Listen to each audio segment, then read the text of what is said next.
The kingdom of Aveloria shimmered beneath the morning sun, its spires and towers reaching high into the clouds.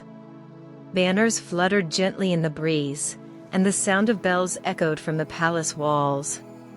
Yet, within the grand chambers of the palace, Prince Kai did not stir. His crown lay forgotten on a bedside table, and his silk robes were rumpled as he remained nestled beneath the covers, reluctant to face another royal duty. While servants rushed through the halls preparing for the day's events, Kai sighed and pulled the sheets over his head. He longed for adventure beyond palace walls, but the weight of expectations pressed heavily upon him. The king and queen demanded appearances, speeches, and lessons, all of which Kai would rather avoid. To him, the throne felt like a gilded cage. Beyond the palace gates, the forest whispered with life. Birds sang among blossoming branches, and streams sparkled like liquid silver. Few royals dared wander into the woods without escort, but Kai had discovered secret passages leading him beyond the marble courtyards and into nature's embrace. There, he found freedom from crowns, from duties, from watchful eyes. One morning, while following a hidden path, Kai encountered Mira. She was nothing like the nobles he knew.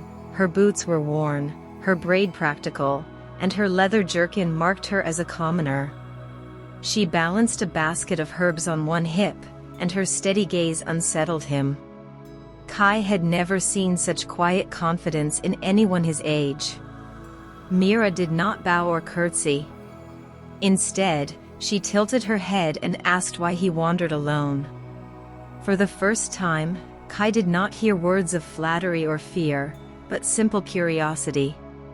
From that day on, the two met often in the woods. Mira shared stories of her village, tales of hard work and laughter, while Kai confessed the burden of wearing a crown he never asked for. Meanwhile, within the palace, Queen Maris grew concerned. She watched her son's absence during councils and ceremonies. "He is slipping away," she whispered to King Aldrin.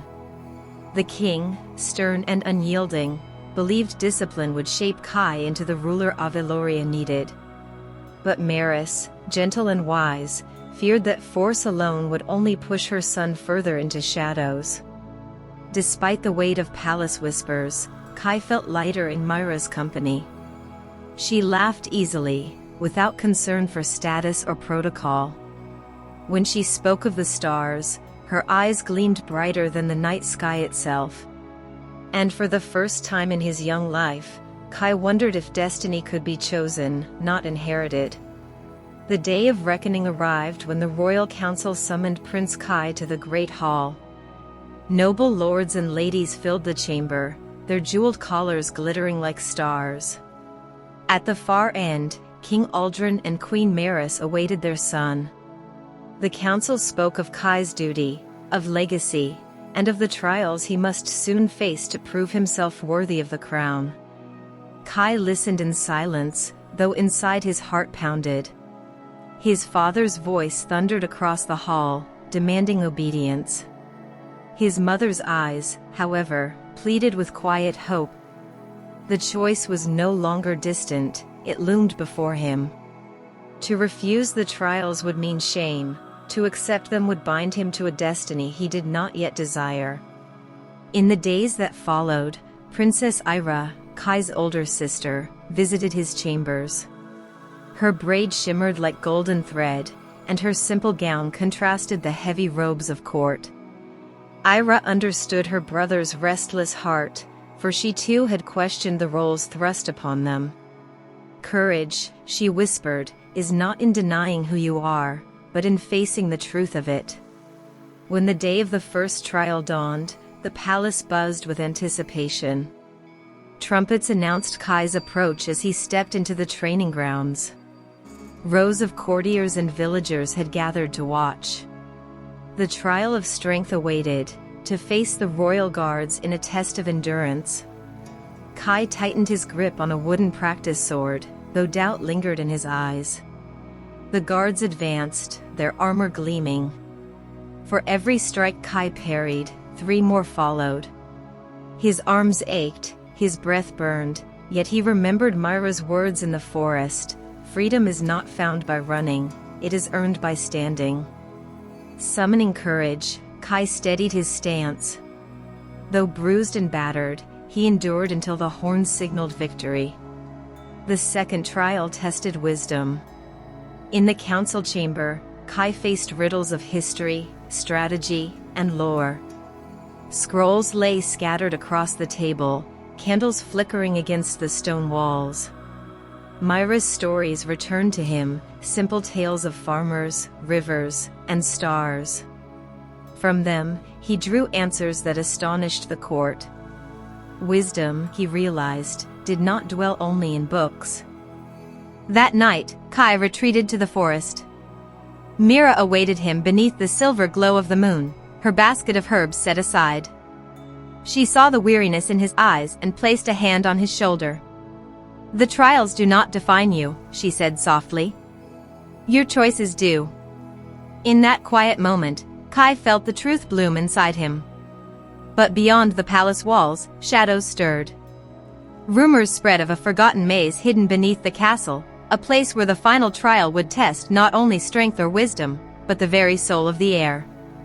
Kai did not yet know what awaited him in its depths, only that his journey was far from over.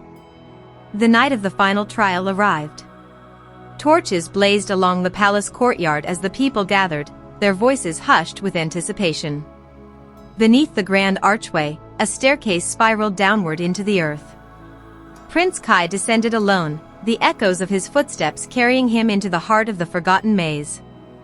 The maze stretched endlessly, its walls etched with ancient carvings that shimmered faintly as if alive. At every turn, shadows whispered doubts into his ears, voices of fear, failure, and weakness. Yet he pressed onward, remembering Myra's laughter, Ira's wisdom, and his mother's hope.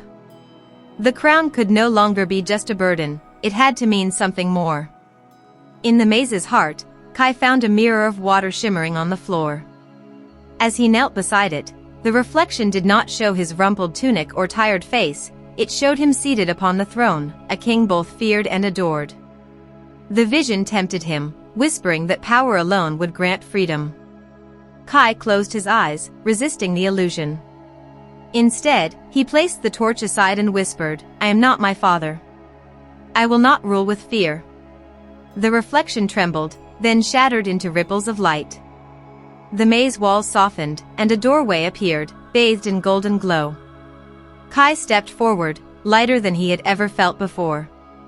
When Kai emerged, dawn painted the sky in hues of rose and gold. The people gasped as he ascended the staircase, no longer a reluctant boy, but a prince who had faced his own soul and chosen his path. Queen Maris wept with joy, King Aldrin's sternness softened, and Princess Ira smiled knowingly. In the weeks that followed, Kai did not abandon his crown, nor did he let it cage him. He walked among the villagers with Mira at his side, listened to their voices, and brought their stories into the council chamber. Aveloria began to change, not through decrees of power, but through choices of compassion. At night, he still returned to the forest, where Mira pointed out constellations and told stories of old. But now, he gazed at the stars not with longing to escape, but with peace in knowing he was free, even as a prince. Freedom, he realized, was not the absence of duty, but the courage to live it with an open heart. And so, the boy who once hid beneath silken sheets became the prince who carried both crown and kindness. His story was whispered across the kingdom, not as a tale of duty forced upon him, but of a heart that chose its own way. And in every telling, the people remembered him not only as ruler of Aveloria, but as Kai, the reluctant prince who became free.